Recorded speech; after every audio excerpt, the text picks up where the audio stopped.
नमस्कार। आप देख रहे हैं दूरदर्शन किसान कार्यक्रम कृषि दर्शन में आप सभी का स्वागत है। मैं हूं ज्योत्सना टंडन। कृषि दर्शन एक ऐसा कार्यक्रम है जिसमें हम आपको कृषि जगत से जुड़ी तमाम जानकारियां देते हैं अपने 3 सेगमेंट्स के जरिए, जो कि है विज्ञान और किसान, कृषि स्टार्टअप और फार्मिंग इंडिया। इन तीनों ही सेगमेंट्स में होती हैं कुछ ऐसी खास जानकारियां जो कि आपके लिए काफी लाभकारी साबित हो सकती हैं, और इन्हीं के साथ कुछ अन्य रोचक जानकारियां भी खेती किसानी से जुड़ी हम आपके लिए लेकर आते हैं। तो फिर देर किस बात की, अपने आज के कार्यक्रम की शुरुआत करते हैं। आइए कार्यक्रम की शुरुआत करते हैं हमारे पहले सेगमेंट विज्ञान और किसान से। किसान भाइयों बहनों, हमारे कृषि वैज्ञानिक समय समय पर नए नए शोध करते रहते हैं जिससे कि आपको खेती किसानी में ज्यादा से ज्यादा सहायता मिल सके। आधुनिक खेती अगर आप करना चाहते हैं तो निश्चित तौर पर उससे आपको फसलों का अच्छा उत्पादन प्राप्त होगा और समय की भी बचत होगी। आज हम आपको बताएंगे गेहूं और धान की बिजाई के कुछ यंत्रों के बारे में, किस तरह से उनका खेती में प्रयोग कर आप अच्छा उत्पादन प्राप्त कर सकते हैं और समय की भी बचत कर सकते हैं। आइए जानते हैं कार्यक्रम के इस भाग में। मशीन से चटाई की तरह रोपाई करने में हालांकि मेहनत कम लगती है, लेकिन लागत बहुत ज्यादा आती है। दूसरा, ये तरीका जटिल भी बहुत है। एक तो इसमें चटाई के आकार में पौध तैयार करनी होती है, और दूसरे अलग अलग तरह की मिट्टी में मशीन की दक्षता अलग अलग रहती है। यही वजह है कि रोपाई मशीनों को अपनाने की रफ्तार धीमी है। वर्तमान समय में किसान धीरे धीरे धान की सीधी बिजाई तकनीक को अपनाने लगे हैं और मिट्टी को अच्छी तरह भुरभुरा बनाकर और छिड़कवा विधि से धान बो रहे हैं। किस्मों के साथ साथ प्रभावी खरपतवार नाशकों के विकास ने इस तकनीक की गति को बढ़ा दिया है। छिड़कवा विधि की अपनी समस्याएं हैं। इसमें बीज का फैलाव बेतरतीब होता है और इसकी गहराई भी अलग अलग होती है। कोई बीज ज्यादा गहराई में चला जाता है तो कोई सतह पर ही रह जाता है। जाहिर है इससे अंकुरण पर भी असर पड़ेगा और उत्पादन भी प्रभावित होगा।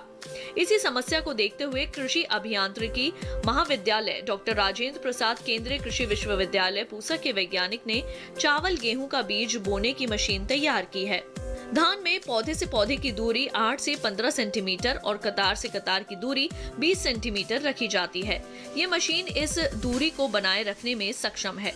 इसके अलावा बीज को एक समान वांछित गहराई में बोती है। कतार में बुवाई करने से सिंचाई में भी आसानी रहती है और निराई गुड़ाई में भी। हाथ रोपाई विधि में जहां दर्जनों मजदूरों की जरूरत होती है, वहीं इस मशीन को चलाने के लिए सिर्फ 2 लोग चाहिए और ये मशीन एक दिन में आधा हेक्टेयर तक बुआई कर सकती है।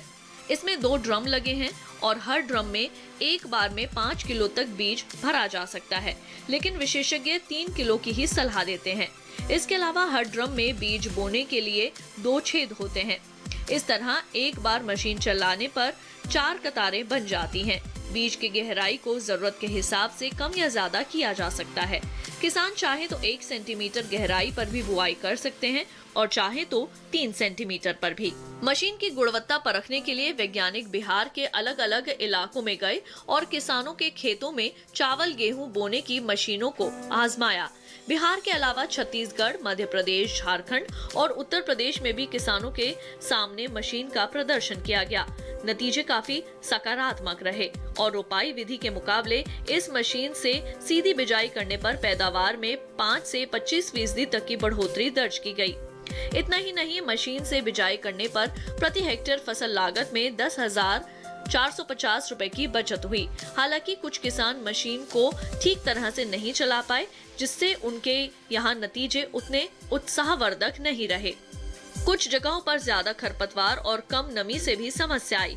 हालांकि सभी ने माना कि चावल गेहूं बोने की इस मशीन के इस्तेमाल से धान की सफलतापूर्वक खेती की जा सकती है, जिससे 4,000 से 5,000 रुपए प्रति एकड़ की शुद्ध बचत हो जाती है। तो किसान भाइयों बहनों, अभी आपने देखा हमारा पहला सेगमेंट विज्ञान और किसान। आइए कार्यक्रम में बढ़ते हैं आगे, और आज हम आपको कृषि कैलेंडर में जानकारी देंगे बैंगन की रोपाई के बारे में। उम्मीद करेंगे ये जानकारी आपके लिए जरूर लाभकारी होगी। अक्टूबर माह में किसान भाई बैंगन की खेती कर सकते हैं। अक्टूबर के महीने में पौध की रोपाई की जाती है। इसके करीब 2 महीने बाद यानी दिसंबर जनवरी में बैंगन की फसल तैयार हो जाती है। अगर आपको बैंगन का ज्यादा उत्पादन चाहिए तो 2 पौधों के बीच की दूरी का खास ख्याल रखें। 2 पौधों और 2 कतार के बीच की दूरी 60 सेंटीमीटर होनी चाहिए। खाद व उर्वरक का इस्तेमाल मिट्टी की जांच के हिसाब से ही करना चाहिए। जहां मिट्टी की जांच न हो, खेत तैयार करते समय 25 से 30 टन गोबर की सड़ी खाद मिट्टी में अच्छी तरह मिला देनी चाहिए। इसके साथ साथ 200 kilogram urea, 370 kilogram super phosphate और 100 किलोग्राम पोटेशियम सल्फेट का इस्तेमाल करना चाहिए। यूरिया की 1/3 मात्रा और सुपर फॉस्फेट तथा पोटेशियम सल्फेट की पूरी मात्रा खेत में आखिरी तैयारी करते समय इस्तेमाल की जानी चाहिए। रोपाई के 2 सप्ताह बाद मोनोक्रोटोफॉस 0.04% घोल 15 मिलीलीटर प्रति लीटर पानी का छिड़काव करें। बैंगन के फल जब मुलायम हो और उनमें ज्यादा बीज ना बने तभी उन्हें तोड़ लेना चाहिए। ज्यादा बड़े होने पर इनमें बीज पड़ जाते हैं और तब ये उतना स्वादिष्ट नहीं रहता। तो किसान भाइयों बहनों, अभी आपने देखा कृषि कैलेंडर। इसके साथ ही कार्यक्रम कृषि दर्शन में वक्त हुआ है एक छोटे से ब्रेक का। जल्द लौटेंगे वापस, देखते रहिए दूरदर्शन किसान।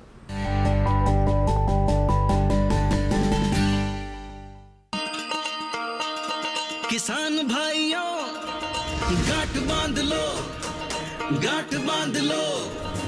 बात बहुत है काम की, समृद्धि के पैगाम की। मिट्टी के मिजाज को समझो, मिट्टी के हर राज को समझो। मिट्टी की तुम जांच कराओ, मुफ्त सॉइल हेल्थ कार्ड ले जाओ। कभी मुनासिब बीज लगाओ, सही किस्म की खाद ले आओ। जितनी जरूरी उतनी डालो, सही मात्रा खुद पहचानो। इसको अपना मंत्र बना लो, मिट्टी की सेहत को जानो। बात बहुत है काम की, कम लागत अधिक वरदान की। किसान भाइयों गांठ बांध लो। आज ही मिट्टी की जांच कराएं। राज्य सरकार के कृषि अधिकारी से संपर्क करें और मुफ्त में सॉइल हेल्थ कार्ड पाएं। कृषि और किसान कल्याण मंत्रालय द्वारा किसान हित में जारी। ब्रेक के बाद एक बार फिर आप सभी का स्वागत है कार्यक्रम कृषि दर्शन में। आइए कार्यक्रम में बढ़ते हैं आगे और अब देखते हैं सेगमेंट कृषि स्टार्टअप।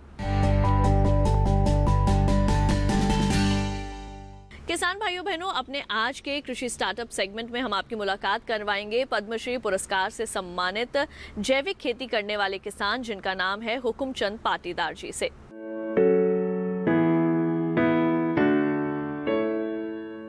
जैविक खेती के प्रति जागरूकता व अपनी अलग पहचान बनाने के लिए झालावाड़ जिले के गांव मानपुर के किसान हुकुमचंद पाटीदार को भारत सरकार ने पद्मश्री पुरस्कार से सम्मानित किया है। प्रगतिशील किसान हुकुमचंद पाटीदार की कहानी से हमें प्रेरणा मिलती है कि परिस्थितियां चाहे कैसी भी विपरीत क्यों न हो, हार न माने तो सफलता निश्चित ही मिलती है। उन्होंने 2003 में 1 हेक्टेयर से जैविक खेती की शुरुआत की थी। इनकी कड़ी मेहनत और लगातार किए प्रयासों से जिले में 360 हेक्टेयर क्षेत्र से अधिक में जैविक खेती होने लगी। हुकुमचंद पाटीदार ने जैविक विधि से धनिया, मेथी, लहसुन और गेहूं की सफल पैदावार के प्रयासों में सफलता हासिल की। हुकुमचंद पाटीदार ने 1.5 दशक पहले 1 हेक्टेयर क्षेत्र से जैविक खेती की शुरुआत की। पहली बार में उत्पादन घटकर 60% रह गया, लेकिन उन्होंने हिम्मत नहीं हारी। दूसरे साल 40 एकड़ जमीन में जैविक खेती को अपनाया। उत्पादन बढ़ने के साथ ही जैविक खेती उपज का अधिक दाम मिलने लगा, तो दूसरे किसानों में भी जागरूकता आई। प्रकृति में जीवों को बचाना है तो जैविक खेती को अपनाना पड़ेगा। प्रकृति में एक जीव दूसरे जीव का आहार होता है। खेती में यदि जीव नहीं रहेंगे तो खेती की उर्वरता नहीं रहेगी। रासायनिक खादों के प्रयोग से जीव जंतु नष्ट होते जा रहे हैं। इससे उर्वरा क्षमता घटती जा रही है। यही कारण है कि मैं जैविक खेती के प्रचार प्रसार के लिए राष्ट्रीय स्तर पर प्रचार प्रसार कर रहा हूँ। हुकुमचंद पाटीदार के जैविक कृषि फार्म पर नित नए प्रयोग करते हुए जैविक फसल का उत्पादन हो रहा है, जहां से विश्व के कई देशों में रहने वालों की रसोई तक इस फार्म का अनाज पहुंचता है। साथ ही वो ये भी बताते हैं कि इनके फार्म पर किसी प्रकार के रासायनिक उर्वरकों या कीटनाशकों का उपयोग नहीं किया जा रहा। उन्होंने जैविक खेती में आने वाली समस्याओं का हल ढूंढा। अपने खेत पर ही हरी खाद, गोबर खाद, जीवामृत, पंचकव्य रसायन सहित अन्य जैविक दवाइयाँ तैयार की। इसके लिए वर्मी कंपोस्ट यूनिट तैयार की। महाराणा प्रताप कृषि यूनिवर्सिटी के वाइस चांसलर ने भी इनको कई उपाय बताए जो कि खेती के लिए कारगर रहे हैं। उसके बाद जैविक खेती के क्षेत्र में उन्हें सफलता मिलती गई। गांव में दूसरे किसान इससे जुड़ने लगे। गांव में दूसरे किसान इससे जुड़े, फिर जिले में भी कई किसानों ने अपने खेतों को जैविक फार्म के रूप में विकसित करना शुरू कर दिया। हुकुमचंद पाटीदार ने बताया कि जैविक खेती के उत्पादों की मांग देशों और विदेशों में भी बढ़ रही है। साथ ही भारत देश के मध्य प्रदेश, राजस्थान, पंजाब, महाराष्ट्र, गुजरात सहित अन्य प्रदेशों में भी जैविक उत्पादों की अच्छी मांग हो रही है। यहाँ पर तैयार मसाला जो कि जापान, जर्मन, स्विट्जरलैंड तक पहुँचाए जाते हैं। जैविक खेती के उत्पादों की कीमत भी बाजार में अधिक मिलती है। आने वाले समय में खेती से ली गई उपज अच्छी मांग होने की संभावनाएं हैं। किसान अगर जैविक खेती को अपना लें तो भविष्य में अपनी आय दोगुनी करने में जरूर सफल होंगे। तो अभी आपने देखा सेगमेंट कृषि स्टार्टअप। आइए कार्यक्रम में बढ़ते हैं आगे। हमारे कई किसान भाई बहन ऐसे हैं जो कि आज के समय में आधुनिक तकनीकों का प्रयोग कर खेती कर रहे हैं, और इसी के संदर्भ में अगर आपके मन में कोई भी प्रश्न उत्पन्न होता है तो निश्चित तौर पर उनका समाधान केवल एक कृषि वैज्ञानिक ही कर सकता है। तो आइए शामिल करते हैं आपके सवाल और कृषि वैज्ञानिक के समाधान। महाराष्ट्र से श्री सोफलेन शंकर जादव जी जानना चाहते हैं कि उनकी सोयाबीन की फसल में पीलापन आ रहा है। किसान भाइयों, सोयाबीन की फसल में पीलापन दो कारणों से आता है। अगर शुरू की अवस्था है उस समय पे इसमें लोहे की कमी होने के कारण जो पीलापन है पत्तों में आता है, लेकिन जो बाद की अवस्था है जो कि इस समय चल रही है, इसमें आपके येलो मोज़ेक वायरस जो पीला वायरस है, पीला पत्ते का जो वायरस है उसका हमला हो सकता है। इसमें होता क्या है कि जो पत्ते हैं उनमें बीच बीच में हरा रंग, कहीं कहीं इनमें पीला रंग और चितकबरे से आपके पत्ते हो जाते हैं, और बाद में ये पत्ते सारे ही पीले हो जाते हैं और आपकी जो पौधे हैं, फसल है, वो सूख सकती है, और इस तरह के प्रभावित पौधों में जो फलियां वगैरह हैं वो नहीं बनती। इसका जो फैलाव होता है रोग का वो सफ़ेद मक्खी के द्वारा होता है। सही ये होगा कि आप सफ़ेद मक्खी का नियंत्रण करें, जिसके लिए आप इमिडाक्लोप्रिड नाम की दवाई का प्रयोग कर सकते हैं, या थायामिथोक्साम दवाई जो 25 WG में आती है, 25% में आती है। इसकी 100 ग्राम मात्रा 500 लीटर पानी में घोल बनाकर आप छिड़क दें तो सफ़ेद मक्खी का नियंत्रण हो जाएगा, और ये जो येलो मोज़ेक वायरस है आपका, इसकी रोकथाम इससे हो जाएगी। इसी के साथ कार्यक्रम कृषि दर्शन में वक्त हो चला है एक और छोटे से ब्रेक का। जल्द लौटेंगे वापस खेती किसानी से जुड़ी कुछ और जानकारियों के साथ। आप देखते रहिए दूरदर्शन के साथ।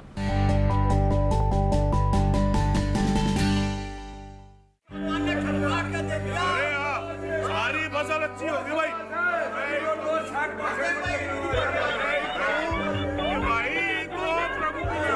और अब एक जरूरी सूचना। देश के कुछ राज्यों में किसानों द्वारा बड़े पैमाने पर पराली जलाने से आसमान में धुंध छा गई है। लाखों लोगों को सांस लेने में तकलीफ हो रही है।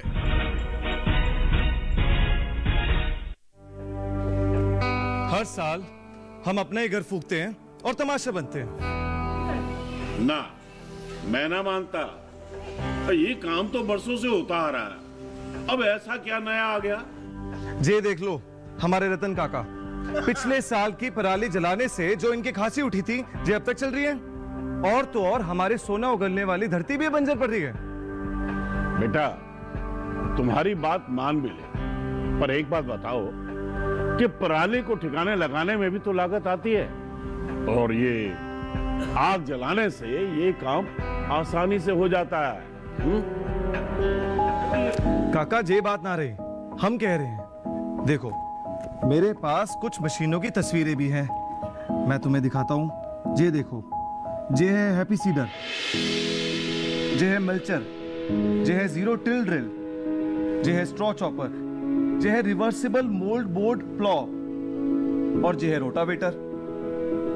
ये सारी मशीनें अब 50% अनुदान पे मिल रही है, और तो और कस्टम हायरिंग केंद्र लगाने पर सरकार से 80% का अनुदान भी मिलेगा। और ये संकल्प हमारे प्रधानमंत्री जी का है कि अब पराली कोई न जलाए और आधुनिक मशीनों का इस्तेमाल कर पराली खेत में मिलाए और मिट्टी की गुणवत्ता को बढ़ाए।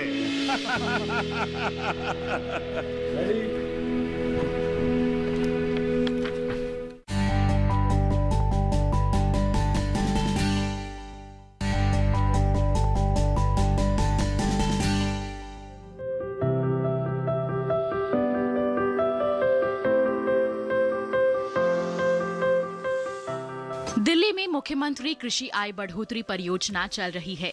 इसी के तहत सोलर इकाई स्थापित करने का काम शुरू किया गया है। देश में अपनी तरह की ये पहली परियोजना है। इसके अंतर्गत जमीन से 10 से 15 फीट की ऊंचाई पर सोलर पैनल स्थापित किए जाएंगे और उनके नीचे खेती पहले की तरह होती रहेगी। सोलर पैनलों से जो बिजली उत्पन्न होगी उससे न सिर्फ किसान अपने कृषि कार्य कर सकेंगे, बल्कि बची बिजली को विद्युत कंपनियां खरीद लेंगी। इस तरह किसानों को कृषि के अलावा अतिरिक्त आमदनी मिल सकेगी। ये परियोजना किसानों की आय दोगुनी करने में भी मददगार साबित हो सकती है। उम्मीद है कि इस तरह के एक संयंत्र से किसान को 6 लाख रुपए की सालाना आमदनी हो जाएगी। ये दिल्ली सरकार की एक बड़ी अनूठी योजना है जिसका उद्देश्य ये है कि किसान को अपनी खेती के साथ साथ सोलर एनर्जी जनरेट करने से भी आय हो। तो खेती में हम कई बार देखते हैं कि मौसम की वजह से, कई बार कुछ और वजह से आय जो है खेती से कम हो पाती है और किसान को कई बार अपनी पूरी जो लागत है वो उसकी भी भरपाई नहीं हो पाती है। तो अगर खेत में सोलर पैनल रहेंगे तो सोलर एनर्जी जितनी जनरेट हो रही है उससे जो आय होगी वो एक किस तरह से किसान की एक फिक्स्ड इनकम हो जाएगी और उसके बाद जो खेती से इनकम होगी वो उसके ऊपर से बोनस रहेगा। तो ये जो आज हमने प्रोजेक्ट शुरू किया है जिसका भूमि पूजन आज हुआ है, ये प्रोजेक्ट इसी का एक सोलर डेमोन्स्ट्रेशन फार्म है कि किस तरह से ये सोलर पैनल्स लगेंगे पिलर्स के ऊपर और फिर कैसे उनके नीचे खेती होगी। सोलर पैनल्स रहेंगे तो थोड़ा सा हमें उम्मीद है कि धूप वगैरह का भी जो है वो पूरा खेतों को मिलेगा, ज़्यादा धूप भी नहीं लगेगी और हर 15 दिन में जब सोलर पैनल्स क्लीन होंगे तो इरिगेशन अपने आप हो जाएगा। तो ये बहुत सारी चीज़ें हैं जो कि किसानों के लिए खेती करते रहने को फ़ायदेमंद बनाती है और इसका अल्टीमेट उद्देश्य ये है कि जो ज़मीन खेती से डाइवर्ट करके हाउसिंग या पक्के मकान या कॉलोनीज़ बनाने में जा रही है उस ज़मीन पर किसान खेती करते रहें और खेती में उन्हें दिन बड़ी अच्छे से इनकम हो। ये योजना जो है दिल्ली सरकार ने लागू की है जिसमें सोलर एनर्जी को यूज़ करके थर्ड क्रॉप कैसे कर सकते हैं। तो इससे जो डबलिंग दी फार्मर इनकम्स की जो प्रधानमंत्री जी ने घोषणा की है उसकी तरफ ये एक बहुत इंपॉर्टेंट कदम है। किसान की जो रिटर्न्स हैं पर एकड़ पर हेक्टर बढ़ेंगे। तो मुझे लगता है कि दिल्ली में जो लैंड एग्रीकल्चर लैंड कन्वर्ट हो रही है, इसमें कंस्ट्रक्शन हो रही है, ये उससे रुकेगा और किसान एक्स्ट्रा क्रॉप लेंगे और जो दिल्ली की डिपेंडेंस है नेबरिंग स्टेट्स पे वो कम होगी इससे। बेसिक पर्पज है कि किसान की मदद करने का, जैसे कि गवर्नमेंट का है कि 2022 तक फार्मर्स की इनकम डबल करने का सोचा है, तो उसके लिए कुछ एक बदलाव तो लाने पड़ेंगे। मैं एक किसान का बेटा हूँ, मैं ये जानता हूँ कि कई दफ़ा अगर खेतों तक जो लाइन जाती है तार कट जाते हैं, अगले की खेती सूख जाती है, तार नहीं बदले जाते हैं। तो ये सोलर पावर का होने के बाद किसान अपने खेत में बिजली उगा करके अपने ट्यूबवेल को चला सकता है। उसको किसी के ऊपर आश्रित नहीं होना पड़ेगा, डिपेंडेंट होने की आवश्यकता नहीं है और उसको टाइम पे अपनी फसल में भी भी दे सकेगा। तो उससे उसकी इनकम बढ़ेगी और जहाँ किसान की फसल ज़्यादा होगी और उसकी इनकम ज़्यादा होगी तो नेचुरली कंज्यूमर जो कि पूरा भारतवर्ष है उनको भी सस्ते दाम पे हर एक चीज़ मुहैया होने की संभावना रहेगी।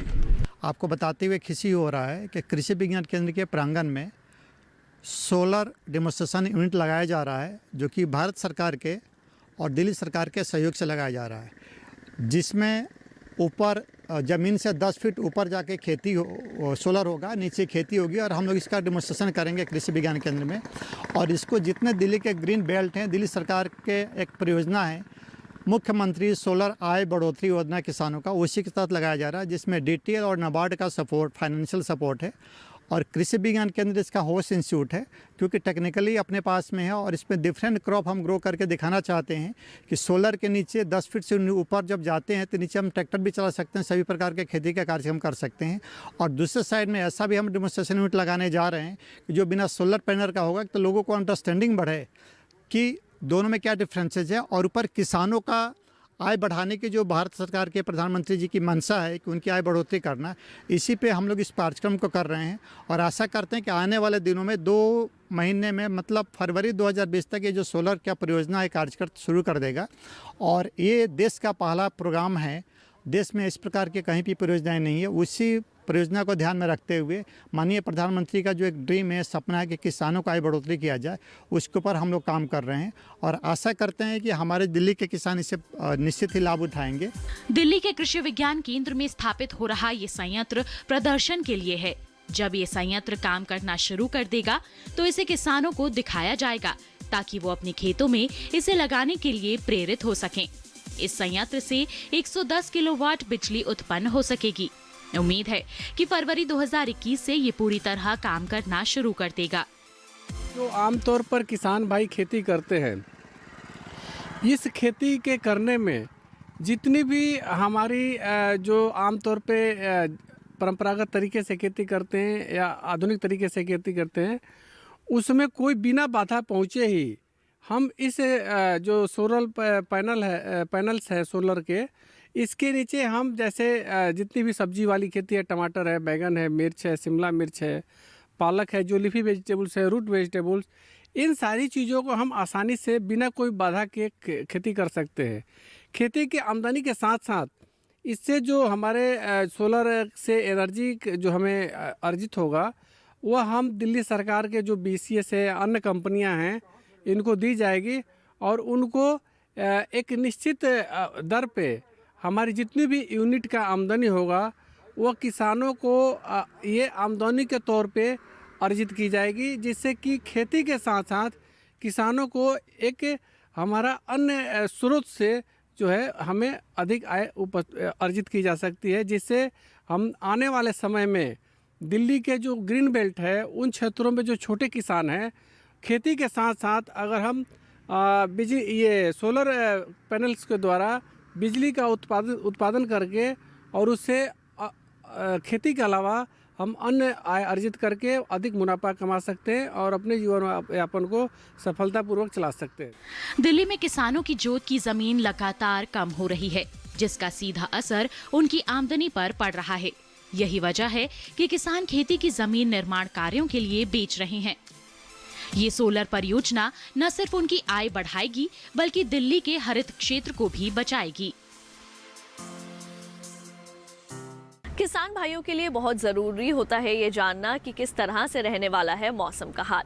तो आइए आपको दिखाते हैं इसकी एक झलक।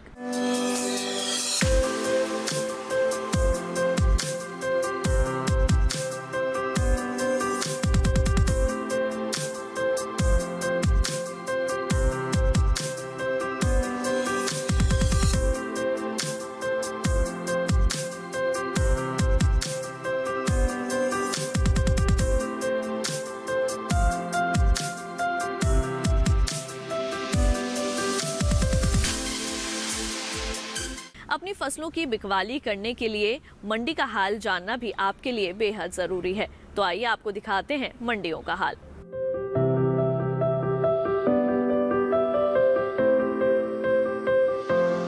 गुजरात की जंबूसर मंडी में गेहूं का भाव 1,800 रुपए से 2,200 रुपए प्रति क्विंटल दर्ज किया गया। वहीं गुजरात की ही तारापुर मंडी में गेहूं का भाव 1,100 से 2,250 रुपए प्रति क्विंटल दर्ज किया गया। अगर बात करें राजस्थान की मंडियों की, तो यहाँ की गंगापुर सिटी मंडी में गेहूं का भाव 1,460 से 1,558 रुपए प्रति क्विंटल रहा। वहीं सूरतगढ़ मंडी में इसका भाव 1,605 से 1,670 रुपए प्रति क्विंटल दर्ज किया गया। डिजिटलाइजेशन का जमाना है और बदलते समय के साथ साथ भी हमारे किसान भाई बहनों का रुझान डिजिटलाइजेशन की ओर धीरे धीरे आगे बढ़ रहा है। फार्मर्स ऐप किसानों के लिए लॉन्च की गई है, जिससे कि वे घर बैठे आसानी से खेती किसानी के यंत्र ऑनलाइन ऑर्डर करके मंगवा सकते हैं। तो आइए फार्मर्स ऐप के बारे में दें आपको कुछ खास जानकारी। कृषकों को उन्नत कृषि यंत्र ऑनलाइन उपलब्ध कराने के लिए फार्म्स ऐप एप्लीकेशन लॉन्च किया गया है। यह एप्लीकेशन भारत में सिर्फ 6 राज्यों में पायलट प्रोजेक्ट के तहत लॉन्च किया गया है, जिसमें मध्य प्रदेश भी शामिल है।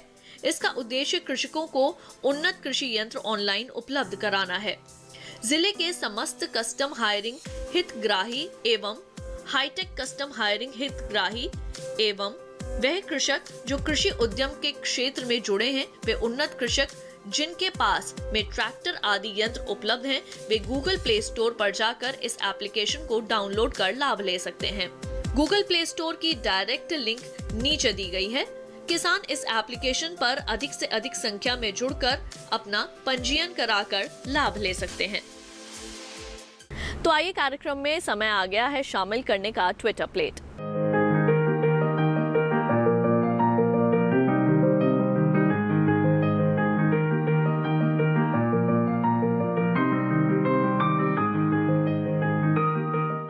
किसान भाइयों बहनों, हमारे आज के कृषि दर्शन कार्यक्रम के इस अंक में बस इतना ही। कृषि दर्शन आपका अपना कार्यक्रम है। इस कार्यक्रम के लिए अगर आप अपने कोई सुझाव देना चाहते हैं तो आप हमें पत्र लिख सकते हैं। हमारा पता है कृषि दर्शन, कमरा नंबर 58, CPC दूरदर्शन, खेलगांव, नई दिल्ली 110049। अगर आप हमें ईमेल करना चाहते हैं तो हमारा ईमेल ID है nationalkrishidarshan@gmail.com। तो आज के लिए केवल इतना ही। मुझे दीजिए इजाजत। आप देखते रहिए दूरदर्शन किसान। नमस्कार।